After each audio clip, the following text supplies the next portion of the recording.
बीते कुछ समय से कनाडाई प्रधानमंत्री ट्रूडो का खालिस्तान प्रेम पूरी दुनिया देख रही है। इसकी एक वजह ये भी रही कि G20 शिखर सम्मेलन में जब ट्रूडो हिस्सा लेने आए तो द्विपक्षीय वार्ता के दौरान कनाडा में तेजी से फैल रही खालिस्तानियों को लेकर चिंता जाहिर की। बता दें कि कनाडा खालिस्तानी आतंकियों का अड्डा बनता जा रहा है। अर्शदीप डल्ला, गुरपतवंत सिंह सहित कई अन्य खालिस्तानी आतंकी कनाडा में रहकर भारत के खिलाफ जहर उगल रहे हैं और देश विरोधी काम भी कर रहे हैं। इस बीच कनाडा के प्रधानमंत्री जस्टिन ट्रूडो खालिस्तान समर्थक गतिविधियों के प्रति अपने नरम रवैये को लेकर चर्चा में बने हैं।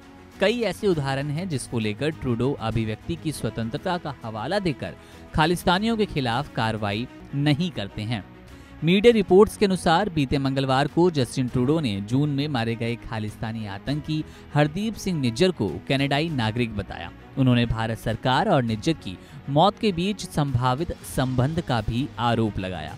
ओटावा में हाउस ऑफ कॉमन्स में बोलते हुए ट्रूडो ने कहा कि कनाडाई सुरक्षा एजेंसियां भारत सरकार के एजेंटों और कनाडाई नागरिक हरदीप सिंह निज्जर की हत्या के बीच संभावित संबंध के विश्वसनीय आरोपों पर सक्रिय रूप से काम कर रही है। जानकारी के लिए बता दें कि खालिस्तान टाइगर फोर्स का प्रमुख हरदीप सिंह निज्जर इसी साल जून में मारा गया था। कनाडाई प्रधानमंत्री ट्रूडो भारत विरोधी जनमत संग्रह पर भी कोई टिप्पणी नहीं की है, जो सिख फॉर जस्टिस द्वारा सरी में गुरु नानक सिंह गुरुद्वारा में आयोजित किया गया था।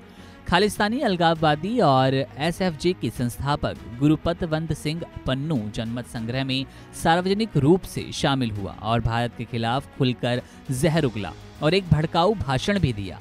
ये घटना 10 सितंबर को हुई, उसी दिन जब ट्रूडो ने PM मोदी से खालिस्तानी मुद्दे पर बातचीत की। बैठक के बाद ट्रूडो ने अपने देश में खालिस्तानी विरोध प्रदर्शन के बारे में बोलते हुए कहा, कनाडा हमेशा अभिव्यक्ति की स्वतंत्रता, अंतरात्मा की स्वतंत्रता और शांतिपूर्ण विरोध की स्वतंत्रता की रक्षा करता रहेगा।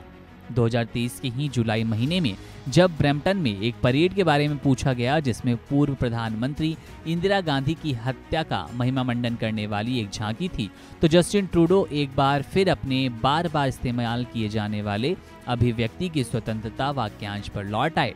ट्रूडो का ये दावा कनाडाई हिंसा को कितनी गंभीरता से लेता है, ये बात कुछ दिनों बाद पता चली।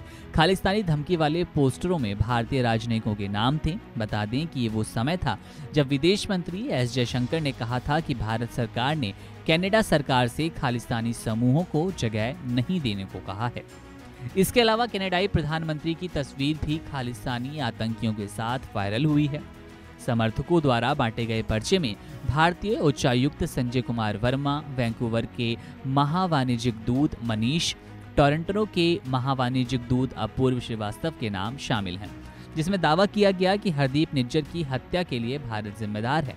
2018 में जस्टिन ट्रूडो की भारत की आधिकारिक यात्रा के दौरान रिपोर्ट सामने आई थी कि दोषी पूर्व खालिस्तानी आतंकवादी जसपाल अटवाल को दिल्ली में कनाडाई उच्चायोग में उसके लिए आयोजित रात्रि भोज में आमंत्रित किया गया था। मुंबई में एक कार्यक्रम से ट्रूडो की पूर्व पत्नी सोफी, जिनके साथ वे उस समय भी थे, जसपाल अटवाल के साथ तस्वीरें प्रसारित हुई, वायरल हुई।